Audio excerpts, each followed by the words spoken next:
Un enjeu majeur, identifié par les études sur le travail à distance, est celui de la cohésion des équipes.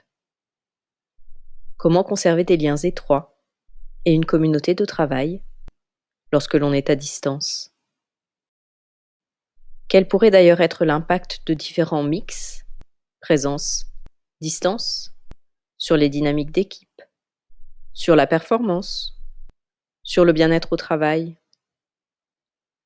Ce sont les deux questions que nous ont posées les partenaires du Labor H au mois de septembre 2020, avant qu'un nouvel épisode de confinement ne prolonge la pratique intensive du travail à distance. Afin de répondre à ces questions, nous avons proposé une revue de la littérature existante. Nous avons aussi cherché à savoir ce que la crise Covid allait nous apprendre, afin d'accompagner les entreprises partenaires dans leur pratique du travail hybride demain.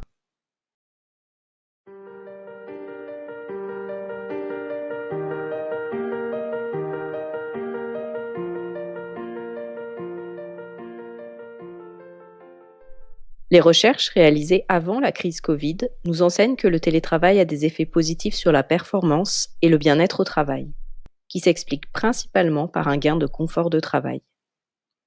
Le temps de travail est plus dense car il est moins souvent interrompu.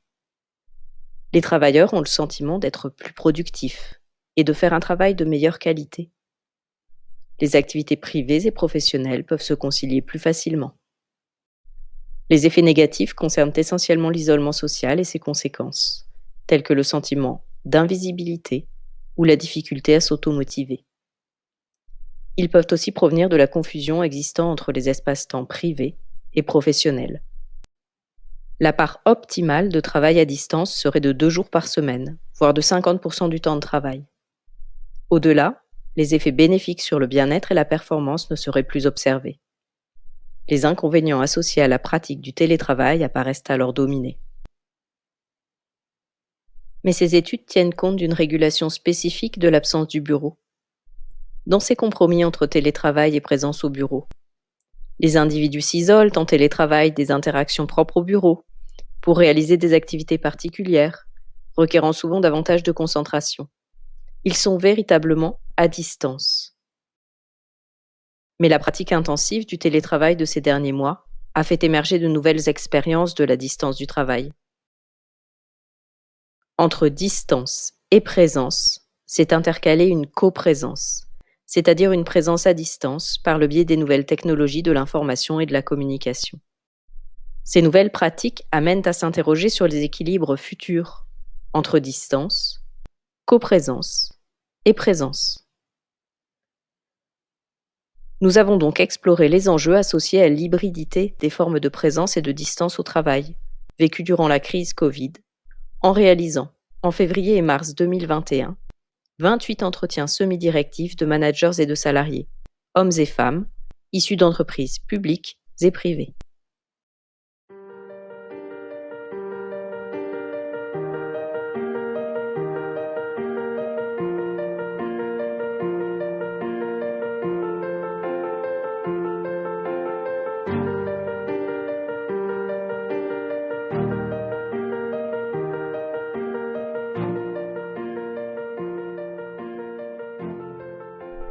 Le télétravail intensif a été le théâtre d'une réhumanisation des liens. De multiples initiatives locales ont été prises par les salariés, et en particulier les managers, pour reconstruire la proximité à distance. La période traversée fut l'occasion d'enrichir la fonction de manager, en revalorisant sa dimension humaine par une plus grande disponibilité et un souci de l'autre plus visible.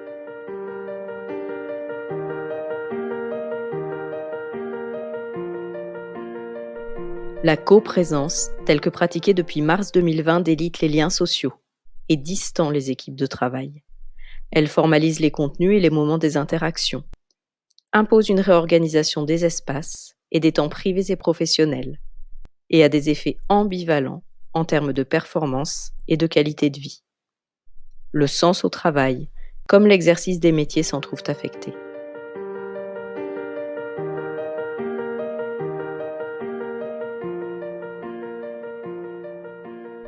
Si l'on savait déjà la proximité physique nécessaire à la socialisation, à la réalisation d'activités créatives, à l'innovation ou à la résolution de problèmes, la présence apparaît désormais encore plus clairement nécessaire à la coordination du travail et des activités, à la gestion des conflits, à l'exercice du métier de manager et à l'établissement ou à l'entretien de liens qui font qu'un collectif est un collectif solidaire et engagé.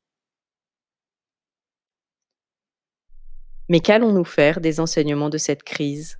Comment les individus, managers et salariés, projettent-ils les nouveaux équilibres entre distance, coprésence et présence?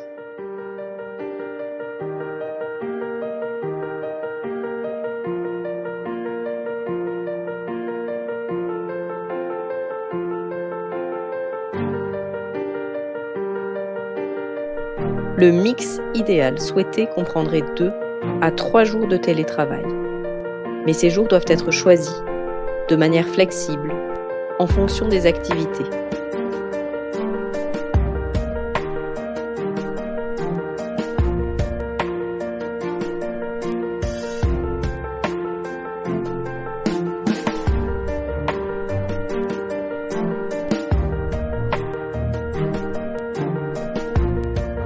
Il ne s'agit plus de définir une quantité, un temps de présence au bureau, mais de penser la qualité et les raisons de la présence, si l'on veut apprendre de cette crise.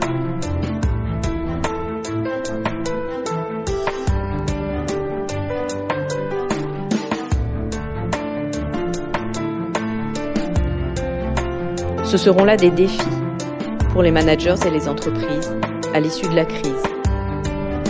Réguler la présence en fonction des activités. Maintenir les liens dans les collectifs de travail.